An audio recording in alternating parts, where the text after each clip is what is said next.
I'm absolutely delighted to be joined by the amazing, the wonderful Andy Scott, composer of Mancunity, the music, and indeed the premiere of the film that we're about to watch tonight. Andy, welcome along to the final night of this year's Manchester Jazz Festival, number 25. How are you doing? I'm all right, thank you. I'm delighted to be here. Thanks for inviting me, and congratulations to you as well. I remember the first jazz festival Yeah, all those years ago, and I yeah, just think it's so good that something is online this year to celebrate those 25 years. And it just was yeah, yeah. just privileged to be a part of it. So thank you.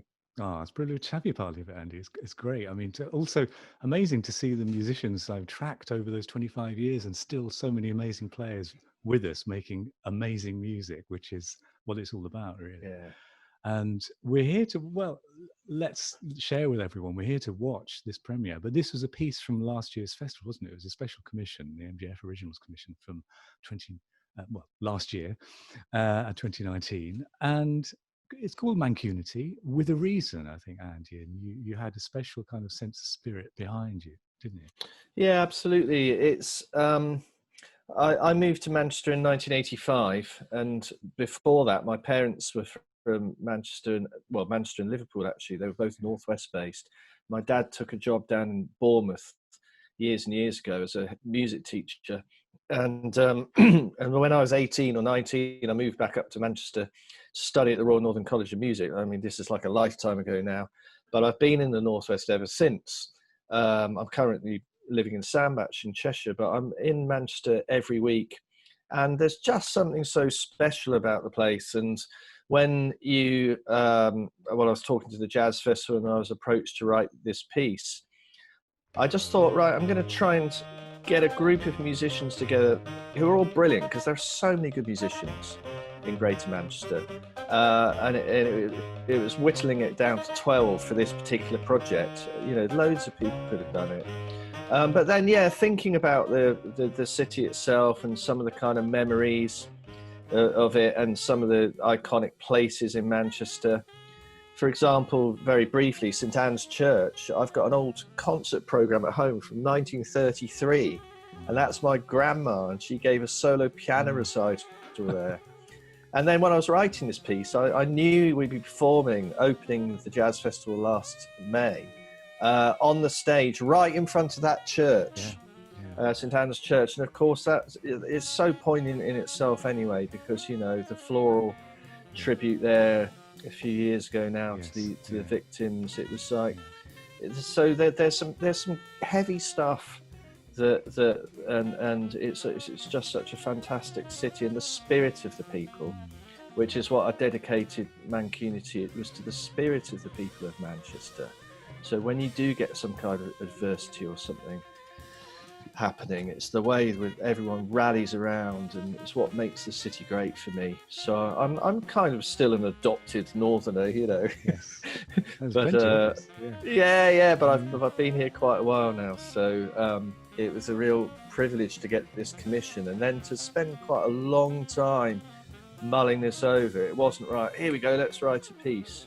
It's a 60-minute piece of music, and it's in different sections, and you know, there's one slow section called Never a Kinder Soul, and that was with my grandma in mind. You know, it's a reflection on certain little bits and bobs like that to do with Manchester. So, I mean, how did you go about translating that spirit into real music then, Andy? Did you use that spirit as just inspiration, or are there any more descriptive moments that we could listen out for, or anything like that? Well, it's kind of it's abstract in some senses as well. So when you get a 1 hour piece of music, because that was a challenge in itself, the duration, it's how do you hold people there? How do you hopefully make it interesting?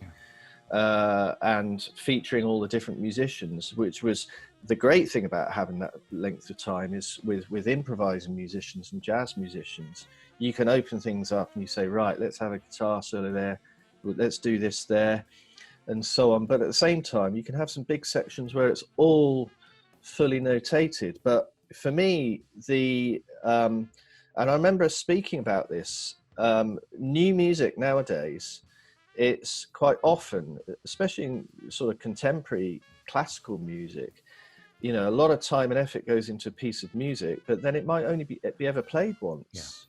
Yeah. So this was part of the thinking behind creating a film. And then it was like, who's going to film this? And then I was chatting with Barney Cunningham and Third Man Productions, and Barney's done some great projects. In fact, the project with John Halliwell and myself with String Quartet, Barney's done some filming for that as well.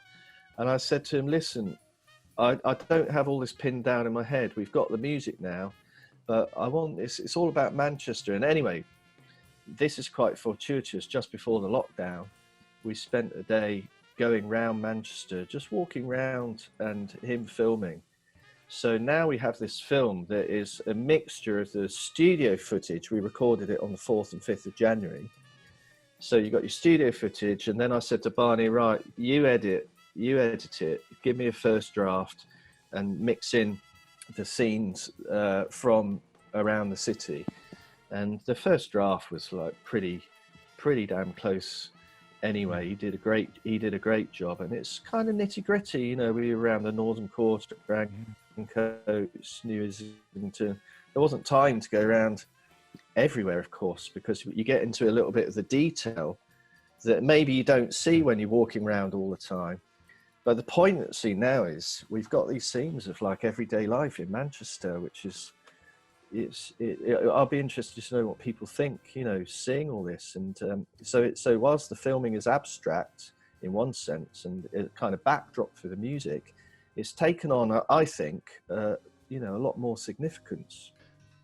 Because the film we're about to see, it's a performance by the musicians all together in the same room playing, but it's not in front of an audience as the premiere was a year ago, is it? It's specially staged and specially filmed. Yeah, that's right. Because I wanted the recording to be as you'd normally do in a recording studio. So Studio One at the Royal Northern College of Music, we recorded there. I asked Barney to come along and film it. And so we filmed some of it, and then we could sort of intersperse that. But I wanted to keep a live element to it as well, Steve, because there's sometimes with recordings, you know, everyone can record separately and you piece it together, and it takes months and months. And I just wanted us to play in the same room together and just play it.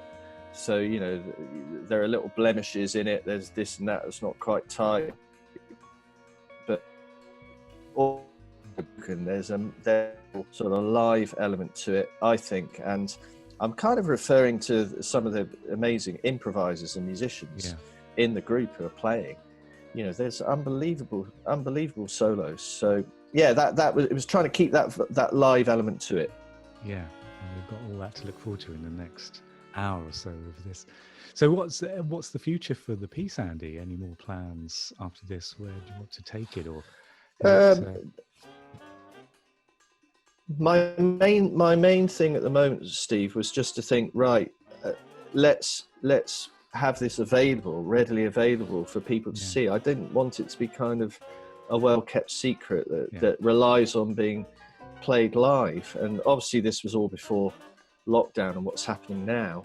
So, and I'm just so grateful that you know, I got all these musicians. It's a real mix of musicians of you know, the youngest player in the band's about 20, the oldest is like over 70. And it just shows you how music just brings people together. And, you know, you've got Dave Hassel, you've got Aaron Wood on trumpet, doing some really interesting stuff with the electronics, Nick Svark on guitar, Gemma Fries, who did the MJF Hot House scheme, amazing young keyboard player, and Caitlin Lang, vocal, sax, flute. I don't want to go through the whole 12 people in it. I'd love to, but there isn't time. And also it was brilliantly recorded by Rob Buckland as well. He did a really fantastic job, as Barney did. So I just think it's, I just hope people like it. And to answer your question finally, I'm not thinking further ahead than this at the moment with this particular project. It was a kind of one-off, and I just hope people like it. And as I said, that, you know, there might be a poignancy about the whole seeing Manchester streets full of people and hearing music with it. That's that's how I felt about it when I was seeing it. So it'll be interesting if people feel the same way or not. Andy, I think you've hit the nail on the head there, and it's that spirit that I think we're going to watch this, in which we're going to watch this film. And thanks so much for joining us, Andy, to kind of give us a little bit of insight into the piece, and for the next hour of wonderful music that you created for the festival and for the people of Manchester. So I think it's time for us both to raise a glass to Mancunity, the peace and the spirit. Here's to you. Here's to Manchester. Sounds good. Hey, thanks, Steve. Thank you very much, and congratulations to the festival as well. This is wonderful 25 years. Thank you.